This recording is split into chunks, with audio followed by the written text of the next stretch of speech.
السلام عليكم. كلمة وجملة مستوى B1. كلمة اليوم بوستر ملصق. فوق سرير ابني يوجد ملصق للاعب كرة القدم المفضل لدي. Boven het bed van mijn zoon hangt een poster van zijn favoriete voetballer.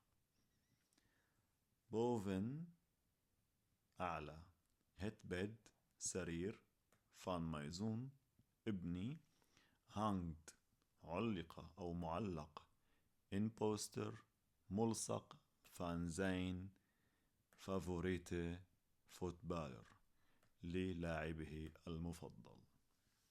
Boven het bed van mijn zoon hangt een poster van zijn favoriete voetballer.